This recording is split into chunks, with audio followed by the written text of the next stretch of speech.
صافي شم متعمر ننساك، وقد تجيني رهانة ما تحيدكش من. إخواني أخواتي، السلام عليكم ورحمة الله تعالى وبركاته. مرحبا بكم في قناتي، قناة وصفات طبيعية، قناة رشيدة. أخواتي، قناتي هي قناتكم، وكنتمنى لكم صحة جيدة وطول العمر إن شاء الله.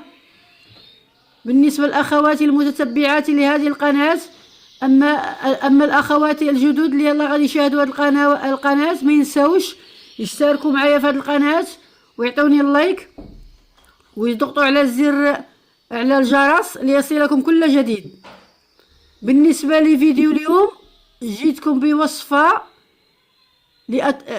بفيديو جديد لأتشارك معكم وصفة فعالة ومجربة، وصفة مضمونة لعلاج الكحة أو السعال الحاد. هاد الوصفة هي مجربة 100% ومضمونة.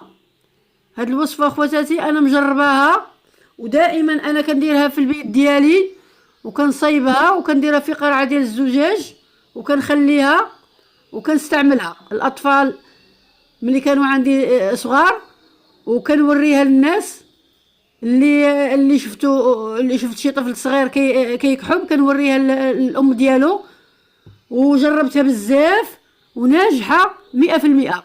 هاد الوصفه هي كتعالج الكحه الجافه وكتعالج السعال الحاد. كما كتلاحظوا اخواتاتي عندنا في هاد الوصفه المكون الاول هي الخزامه. كما كتلاحظوا هذه هي الخزامه، بعد ما نشدوها نقيوها من الشوائب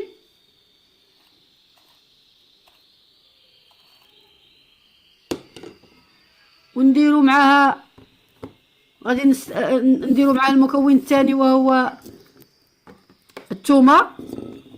كما كتلاحظوا الثومه حمراء، الثومه الحمراء هي اللي صالحه في هذه الوصفه. وغادي نديروا معاهم زيت الزيتون. كما كتلاحظوا كلشي غادي نخلطوه في هاد القاروره، كلشي غنخلطوه في هاد القاروره وغادي نخليوه حتى يتجانس مع بعضياته، وعاد غادي نبداو نصفيو ونشربوا بالمعلقه. هاد الوصفه هي مفيده بالنسبه للناس اللي عندهم كحه جافه وعندهم سعال حاد، يستخدموا هاد الوصفه راه هي غتعالجهم وغادي تفيدهم. كما كتلاحظوا غادي نقي هاد الثومه، غنشدها غادي نقيها وغادي نوريكم الطريقه وكيفيه الاستعمال، وغتجربوا اخواتاتي هاد الوصفه وغادي تفيدكم.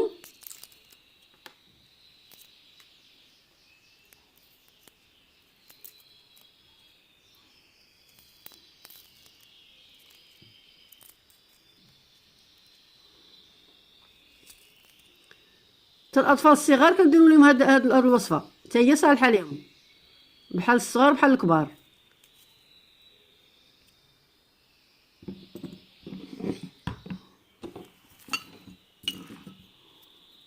كما كتلاحظوا هي قسمتها على فروعه ودرتها في هاد القاروره. هاد القاروره تكون مغسوله وتكون نقيه.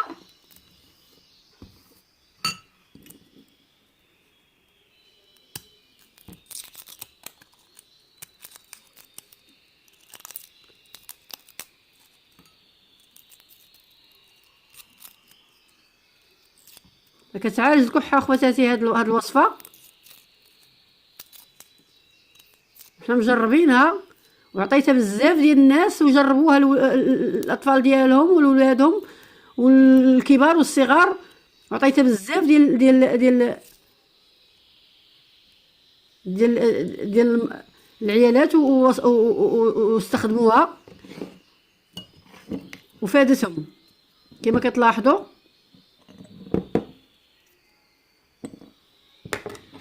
وغادي نخويو الزيت غادي نخوي الزيت كما كتلاحظوا، زيت العود يكون اصلي.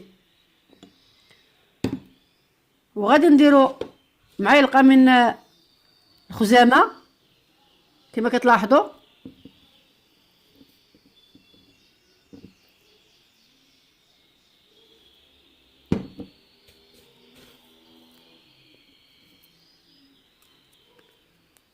وغادي نسدو هاد القاروره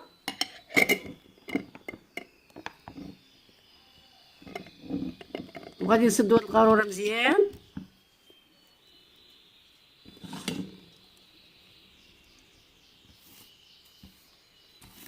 كما كتلاحظوا غادي نخليو هاد يمكن لكم تزيدوا الزيت الزيت بزاف باش ماشي مشكل. انا حيت هذه الكميه اللي عندي ديال الزيت درتها. زيدوا الزيت حتى هنايا باش تخلطوها مزيان وتخليوها ترقاد، كتخليوها ترقاد حتى تجالس مع بعضياتها، ومن ثم كتخليها كتخليوها لمده 10 ايام او اسبوع، وكتبداي تصفي في الصفاي وديري المعلقه ويشربها الواحد ملي كيبغي ينعس قبل النوم. يشربها الانسان وينعس، راه غادي تعالجو من الكحه، وغادي تعالج ليه الحساسيه وتنقي ليه الصدر ديالو. هاد الوصفه هي مفيده لعلاج الكحه والسعال الحاد. كما كتلاحظوا غتخليها في واحد المكان، ما ديريش في الثلاجه، غتحطوها وتخليوها في واحد المكان وتبقاي تصفي في بالصفاي وديري المعلقه تشربيها قبل النوم. يشربها الطفل، يشربها الراجل، تشربها المراه قبل النوم. ملي يبغي الواحد ينام يشرب معلقه وينعس، راه غادي تعالجوا من الكحه ومن السعال الحاد. اخواتاتي هذه الوصفه هي مجربه مني انا شخصيا، انا مجرباها وعطيتها بزاف ديال النساء اللي جربوها وفادتهم وعالجتهم.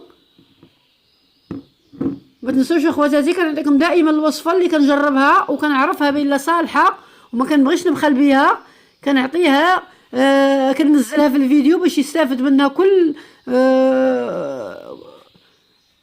امرأة وكل رجل وكل ولد، باش يستافدوا منها وتفيدهم في صحتهم. ما تنسوش اخواتاتي تشتركوا معايا في هذه القناه وتعطوني اللايك لتعم الفائده، وتضغطوا على الجرس ليصلكم كل جديد. لدي الكثير من الوصفات سواء في علاج الصحه او في الزياده في الوزن.